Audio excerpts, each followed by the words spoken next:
اور پھر انہوں نے کہا اور سوال یہ پیدا ہوتا ہے کہ اب کس بات پر کسی نے مجھ سے ڈیل کرنی ہے یا کوئی بات کرنی ہے. اور پھر انہوں نے کہا کہ بات کرنے کا جو وقت تھا وہ 8 فروری تھا جب قوم ساری ایک طرف کھڑی تھی. اس نے اپنا ایک فیصلہ سنا دیا تھا. تو جب وہ ساری قوم ایک طرف کھڑی تھی وہ ٹائم تھا بات کرنے کا. اب کیا آپ نے جو کرنا تھا وہ تو آپ کر گزرے ہیں, تو اب کون سی بات چیت کا ٹائم رہ گیا. تو یہ جو خبریں پچھلے کچھ دنوں سے دی جا رہی تھیں کہ جی کوئی مصالحت کار گروپ جو ہے وہ ایکٹیو ہو گیا, کوئی فلاں بندہ انٹرنیشنلی ایکٹیو ہو گیا, جی اب کوئی بات چیت ہو رہی ہے, اب کوئی ریٹائرڈ جرنیل چلے گئے, یہ ہو گیا. میں آپ کو پچھلے ویلاگ شاید یا اس سے پچھلے ویلاگ میں بڑی تفصیل سے میں نے اس کے اوپر اپنا تجزیہ دیا تھا کہ مجھے ایسا کچھ نظر نہیں آ رہا کہ کوئی بات چیت ہو رہی ہے, کیونکہ بات چیت والا ماحول ہی نہیں ہے, حالات ہی نہیں ہے, کوئی علامات ہی نہیں ہے. جو آپ کو کچھ چیزوں میں نظر آنا شروع ہو نا کہ جی ضمنی الیکشن بڑا اچھا ہو گیا, چلیں جی کیسز جو ہیں جس طرح میرٹ پر ان کے فیصلے آنے چاہیے وہ آنے لگے, لگ نہیں رہا ہے کہ اب کوئی مزید طوالت دی جا رہی ہے, کوئی اس طرح کی چیزیں ہوں, پتہ لگے کہ ہاں بھائی کوئی ایسا لگ رہا ہے کہ سوچ رہا ہے کہ نہیں بھائی ملک کے لیے یہ حالات ٹھیک نہیں ہے لہٰذا بات کرنی ہے وغیرہ. تو ایسے تو کوئی حالات ہی نہیں, وہ تو اپنے جس کو کہتے ہیں کہ گردن پہ انگوٹھا دیا ہوا ہے. تو آپ کس طرح یہ سوچ رہے ہیں کہ کوئی بات چیت کر رہا ہے؟ اس طرح تو نہیں بات چیت ہوتی کہ کسی کا آپ نے گردن دبائی ہوئی اور آپ کہہ رہے ہیں جی بات چیت ہونے والی ہے. تو یہ کوئی ماحول ہی نہیں ہے, یہ صرف اٹینشن ڈائیورٹ کرنے کے ٹیکٹکس کے علاوہ مجھے تو کچھ نظر نہیں آتا ان میں, اور صرف ایک یہ تاثر دینے کے لیے کہ جی ادھر سے عمران خان اس طرح کا ہے, جی یہ بات نہیں کرتا, اس کو کوئی پرابلم ہے, یہ بہت ناپسند ہے اور یہ ہے وہ ہے. تو وہ بیسکلی اس طرح کا ایک نیریٹو بلڈ کرنے کا, ورنہ ادھر سے تو بڑی دفعہ کوششیں کی گئیں بات چیت کرنے کی, اور یہ ایک پورا پرسیپشن بلڈ کرنے کے لیے کہ جی وہ کوئی ہٹ دھرم بندہ ہے, ضدی ہے, بات نہیں کرتا, یہ وہ. ورنہ سیریسلی اگر دیکھا جائے تو بات چیت کی کوئی ایفرٹ ہوئی نہیں ہے, نہ الیکشن سے پہلے نہ الیکشن کے بعد. اپنی صرف بات منوانے کے لیے کچھ ضرور چیزیں گئی ہوں گی کہ جی یہ کر لو یہ کر لو, لیکن ایک جس طرح آپ اوپن مائنڈ کے ساتھ جاتے ہیں کہ آپ نے اگلے کی بھی بات سننی ہے اور اس کے ساتھ زیادتی نہیں کرنی ہے, وہ ساری چیزیں ایک کانفیڈنس بلڈنگ میجرز بنا کے جب آپ ایک سنجیدگی سے گفتگو کرتے ہیں, وہ والا معاملہ تو نہ پہلے ہوا نہ اب ہوا ہے. تو یہ صرف ایک صاف صاف نظر آ رہا ہے کہ اٹینشن ڈائیورٹ کرنے کے لیے اس طرح کی بار بار مارکیٹ میں خبریں جان بوجھ کر پھیلائی جاتی ہیں. عمران خان صاحب رنجیدہ ہیں اس معاملے کے اوپر کہ ان کی بیگم کے ساتھ جو سلوک ہو رہا ہے, ان کی صحت کے حوالے سے انہیں تشویش ہے, اور آج انہوں نے اس پہ بات بھی کی کہ میری بیوی کا کوئی سیاست سے تعلق نہیں تھا, میری بہنوں کا کوئی سیاست سے تعلق نہیں تھا, لیکن مجھے ٹارچر کرنے کے لیے, جان بوجھ کر اذیت پہنچانے کے لیے بشرا بی بی کے اوپر بھی انہوں نے یہ مقدمات بنائے, انہیں سزا دی, انہیں قید کیا, اور ان کی صحت کے حوالے سے کھلواڑ کیا جا رہا ہے. اور عمران خان صاحب یہ سمجھتے ہیں کہ ان کی بیگم کے ساتھ ساتھ جو ان کی بہنوں کے اوپر مقدمات ہیں وہ بھی اسی نوعیت کے ہیں اور اسی طرح کے جان بوجھ کر بنائے گئے ہیں, صرف اذیت دینے کے لیے, اسی مقصد کے لیے. اور انہوں نے پھر بلکہ یہ بات بھی کی کہ جی اکثر لوگ کہتے ہیں جی مریم نواز اور بے نظیر نے بھی تو مقدمات کا سامنا کیا, تو آپ کی بیگم کیا کوئی الگ ہیں کہ ان کی خواتین نے اگر کیا تو آپ کی خواتین نہیں کر سکتی. تو انہوں نے اس پہ بڑا واضح موقف دیا کہ بھائی مریم نواز ہوں یا بے نظیر صاحبہ ہوں, یہ سیاست میں تھیں خواتین, یہ سیاسی خواتین تھیں, سیاسی لیڈران تھیں, اور سیاسی لیڈران کو بہت کچھ ہم نے دیکھا ہے کہ مقدمات کا سامنا بھی کرنا پڑتا ہے, جیل بھی جاتے ہیں. جس بندے کا سیاست سے کوئی تعلق ہی نہیں ہے آپ نے اس کے اوپر سیاسی مقدمات کیوں بنوائے؟ اور بشرا بی بی کا اس بات سے کوئی تعلق ہی نہیں ہے, اور پھر جب آپ کو ان کے حوالے سے کوئی ملا نہیں تو آپ نے عدت جیسے فضول کیس کے اوپر جو ہے اس بندی کو جیل میں ڈال دیا, اور ابھی بھی اس کے اوپر رک نہیں رہے آپ لوگ, بلکہ کچھ ہر روز نیا کیچڑ ان کے اوپر جو ہے وہ اچھالا جاتا ہے. تو یہ چیزیں ظاہر ہے عمران خان صاحب کو اذیت دینے کے لیے کی گئی تھی سب, لیکن وہی بات ہے کہ وہ اس سے ٹوٹنے والے نہیں تھے. اسی طرح ان کی بہنوں سے متعلق مقدمات, ان کی بہنوں کا کیا تعلق تھا سیاست سے؟ پڑھی لکھی سمجھدار خواتین ہیں اور سفید پوش گھرانوں سے ہیں, اور ظاہر ہے ان کا بھائی اگر کسی پرابلم میں تھا تو وہ وہاں پر موجود ہوتی تھی بنگالہ میں. اس کے علاوہ تو وہ کوئی دہشت گرد تو نہیں تھیں کہ وہ کوئی ڈنڈے اٹھا کے پھر رہی تھیں یا کیا کر رہی تھی, لیکن ان کے اوپر اس قسم کے مقدمات ہیں دہشت گردی کے اور جی انتشار پھیلانے کے اور یہ جلاؤ گھراؤ وغیرہ کے, سارے ضمانتوں پہ بیچارے پھر رہے ہوتے ہیں. تو یہ تو حالات ہیں اس ملک کے جو کہ انفارچونیٹ ہے. پھر اس کے بعد انہوں نے کہا کہ جی پی ٹی آئی کا نام و نشان ختم کرنے کے لیے ہر حربہ استعمال کیا گیا، اور انہوں نے کہا کہ جو ہماری پٹیشنز تھیں اس لیے بھی نہیں سنی گئیں کہ جب تک پی ٹی آئی کو مکمل طور پر کریش نہ کر لیا جائے۔ سپریم کورٹ نے بھی ہمارے مقدمات سماعت کے لیے فکس نہیں کیے، سپریم کورٹ بھی اس انتظار میں رہی۔ یہ الیکشن بھی اسی لیے اکتوبر سے لے کے فروری تک ڈیلے کیا کہ جب ان کو یہ یقین ہو گیا تھا کہ اب شاید پی ٹی آئی نہیں جیت سکے گی، تب انہوں نے وہ الیکشن کروایا ڈیلے کر کے، آئینی طور پر اس کو جان بوجھ کر آئین شکنی کر کے۔ لیکن یہ الگ بات ہے کہ 8 فروری کو پھر بھی رزلٹ ان کی توقعات کے برعکس آ گیا۔ تو اس میں انہوں نے پھر سے اس بات کو اسٹیبلش کیا ہے کہ جو قاضی فائز عیسیٰ صاحب ہیں وہ اس سارے معاملے میں کس طرح سے خاموش رہے ہیں یا انوالو رہے ہیں بہرحال، کیونکہ انہوں نے اس میں پوری ایسا لگ رہا ہے کہ پی ٹی آئی کا کوئی ساتھ نہیں دیا۔ تو یہ صورتحال رہی، اور پھر اس کے بعد انہوں نے کہا کہ جی یہ جو عدلیہ ہے اس لیے اس کے اوپر سے لوگوں کا اعتماد اٹھتا چلا جا رہا ہے، کیونکہ جب وہ دیکھ رہے ہیں کہ وکٹمائزیشن ہو رہی ہے اور کس طرح کے مقدمات ہیں بیس لیس، لیکن اس کے اوپر عدلیہ جس طرح سے بالکل بے بس دکھائی دے رہی ہے، تو لوگوں کا عدلیہ کے اوپر سے اعتماد اٹھ رہا ہے، جو کہ صحیح بات ہے۔ پھر اسی طرح سے انہوں نے کہا کہ ضمنی انتخاب جو تھا یہ تو بیسیکلی لڑائی پولیس نے، یہ کوئی ضمنی الیکشن نہیں تھا، اور انہوں نے کہا کہ یہ پولیس نے پہلے سے ہی ڈبے بھرے ہوئے تھے، سارا انتظامیہ جو تھی وہ جس طرح سے اس کو مینیج کر رہی تھی، تو وہ سب بالکل آبویس ہے۔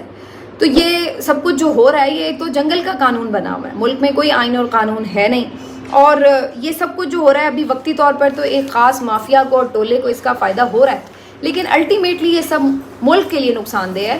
اور ملک کی جڑوں کو آپ کھوکھلا کر رہے ہیں، ملک کو آپ بالکل ایک ریاست بے آئین بنا رہے ہیں، اور عوام کو نوجوانوں کو آپ متنفر کر رہے ہیں بیسیکلی اس پورے سسٹم سے،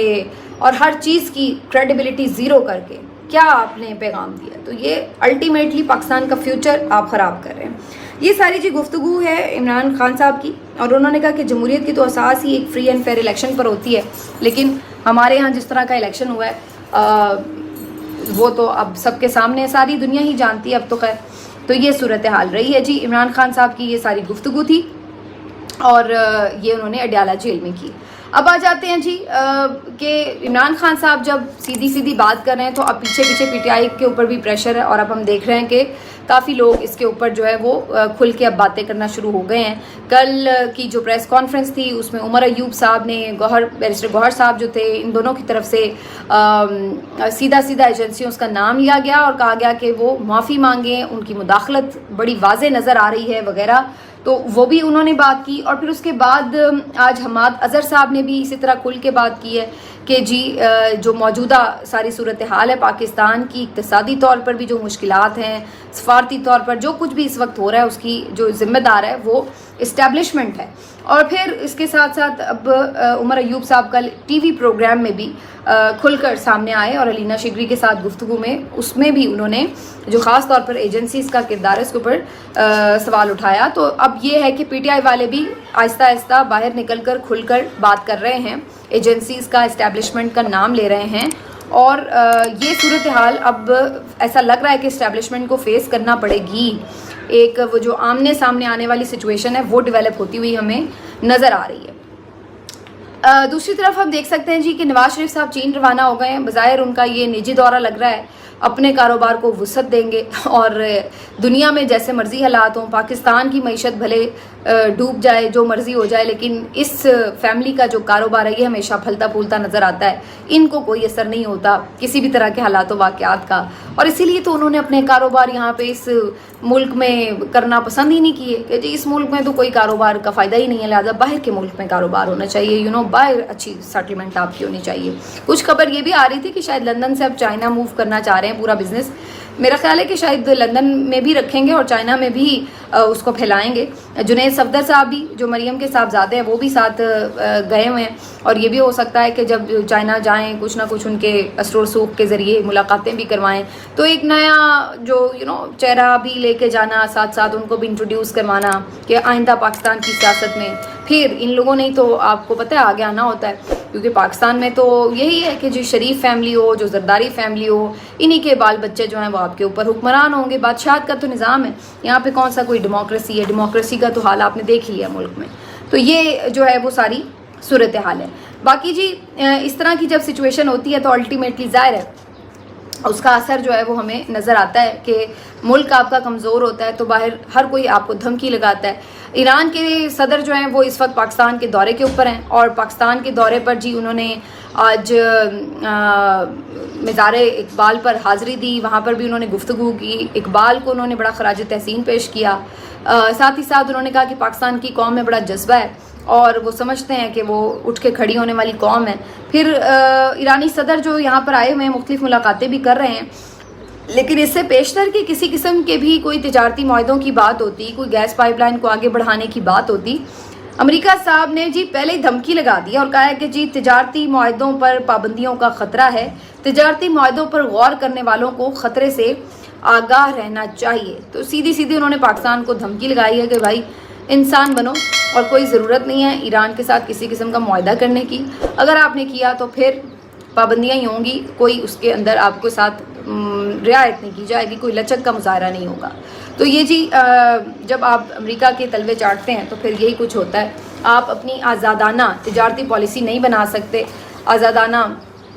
تجارتی تعلقات نہیں بنا سکتے ممالک کے ساتھ، آپ کو یہی دیکھنا پڑتا ہے کہ جی میں نے روس سے سستا تیل لے لیا تو امریکہ ناراض ہو جائے گا، میں نے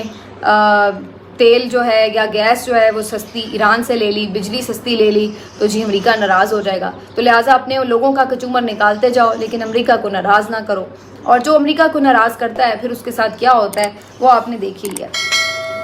تو یہ ساری صورتحال ہے جی۔ اب باقی مجھے پہلے بھی کوئی اس دورے سے خاص امید نہیں تھی، امریکہ کو یہ دھمکی لگانے کی ضرورت بھی نہیں تھی، یہاں ماشاءاللہ جو امریکی غلام ہیں ان کو اچھی طرح پتہ ہے کہ انہوں نے ان کی حد کیا ہے، تو بس ٹھیک ہے ایک مہمان آیا اس کو ویلکم کر لیں گے مسکرا کے فارسی کے اشعار پڑھ کے، اس سے زیادہ تو نہ ان کی حیثیت ہے اور نہ یہ اپنے طور پر کوئی فیصلے کرنے کے مجاز ہیں، تو اس لیے کوئی ٹینشن کی بات نہیں، دکھاوے کے لیے بتانے کے لیے کچھ کہہ بھی دیں گے کہ جی ہم سوچیں گے تعلقات بڑھائیں گے، فروغ پانے پر اتفاق ہوا، لیکن یہ صرف زبانی جمع خرچ ہوگا، حاصل حصول اس میں سے کچھ نہیں ہوگا، سالڈ بات اس میں سے کوئی بھی نہیں ہوئے گی۔ اب جی اس طرف آ جاتے ہیں کہ ایک سٹیٹمنٹ جو ہے وہ بہت چل رہا ہے، اور یہ سٹیٹمنٹ ہے جنرل باجوہ صاحب کا، اور یہ سٹیٹمنٹ کیا ہے بیسیکلی کہ جنرل باجوہ صاحب نے کسی تقریب میں مجیب الرحمان شامی صاحب اور شاید محمد مالک کے سامنے بھی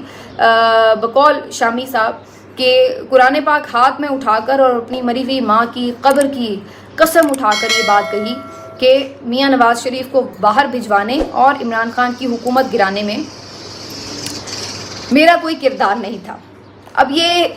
اتنا بڑا لطیفہ ہے کہ اس کے اوپر بندہ ہنسی، پھر بھی اچھا یہ اتنا بڑا لطیفہ ہے لیکن اس کے باوجود بھی اس کے اوپر ہنسی نہیں آ رہی، کیسی یہ عجیب بات ہے، بلکہ آپ کے ایسا لگتا ہے کہ زخم کوئی نوچ رہا ہے، اس طرح کی یہ بات ہے۔ اور یہ جرنیل جو کہ کبھی اپنے حلف کی پاسداری نہیں کرتے،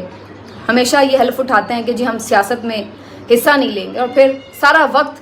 سیاست ہی کرتے ہیں، سیاست کے علاوہ کچھ کرتے ہوئے نظر نہیں آ رہے ہوتے، تو یہ جرنیل جنہوں نے کبھی اپنے حلف کی پاسداری نہیں کی، پاکستان کی تاریخ تو یہی بتاتی ہے، تو یہ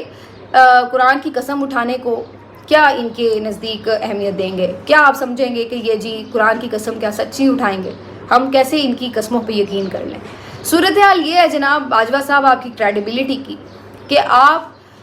قرآن اٹھا کے گھر گھر جا کے دستک دیں دروازوں پر اور لوگوں کو قسمیں اٹھا کے یقین دلائیں، آپ کی بات کوئی نہیں مانے گا۔ آپ خانہ کعبہ کی چھت پر چڑھ کر چلائیں اور زور زور سے پکار کر بتائیں کہ میں نے کچھ نہیں کیا، آپ کی بات کوئی نہیں مانے گا۔ آپ گلے میں تسمیاں لٹکا لیں، کسی مزار پر بیٹھ جائیں، سر دھنتے رہیں اور پکارتے رہیں کہ آپ نے کچھ نہیں کیا، لوگ نہیں ماننے والے۔ آپ لوگوں کو یہ قسمیں اٹھانے کی ضرورت ہی کیوں پیش آتی ہے؟ کیونکہ آپ لوگ جھوٹے ہیں، کیونکہ آپ لوگ ملک کے وہ لوگ ہیں جنہوں نے ملک کو نقصان پہنچایا ہے، ملک کے دشمن ہیں آپ لوگ۔ آپ لوگوں نے چلتی ہوئی معیشت کو ہمیشہ لات ماری ہے، اور پاکستان کا جو غریب مزدور ہے، غریب انسان ہے، اس نے آپ کے لالچوں کا، آپ کی اناؤں کا، آپ کی کرپشنوں کا، اس نے سارا بوجھ اٹھایا آج تک۔ آپ لوگ تاریخ کا وہ مکروہ کردار ہیں کہ جس کی وجہ سے آج تک پاکستان اپنے پاؤں پر کھڑا نہیں ہو سکا۔ تو آپ یہ قرآن کے پیچھے چھپیں یا قسمیں اٹھائیں یا مجذوب بن جائیں یا آپ جس بھی طرح لوگوں کو یقین دلانے کی کوشش کریں کہ آپ نے کیا کیا کیا نہیں کیا، آپ کو معافی نہیں ملنی۔ جو آپ نے کیا ہے وہ سب کو پتہ ہے اور وہ آپ کو بھی پتہ ہے۔ آپ اس وقت بھی جب اپنی کرسی پر تھے آپ تب بھی جھوٹ بولتے تھے. آپ تب بھی نہ صرف سیاستدانوں کے ساتھ، حکومت کے ساتھ، اپوزیشن کے ساتھ، اپنے ارد گرد ساتھیوں کے ساتھ، میڈیا کے ساتھ، سب کے ساتھ جھوٹ بولتے تھے. کسی کو کچھ، کسی کو کچھ، کسی کو کچھ بتاتے تھے. آپ اپنے کسی ادارے کے بندے کے ساتھ سنسیئر نہیں تھے. آپ اپنے سیاستدانوں، حکومت کے ساتھ سنسیئر نہیں تھے.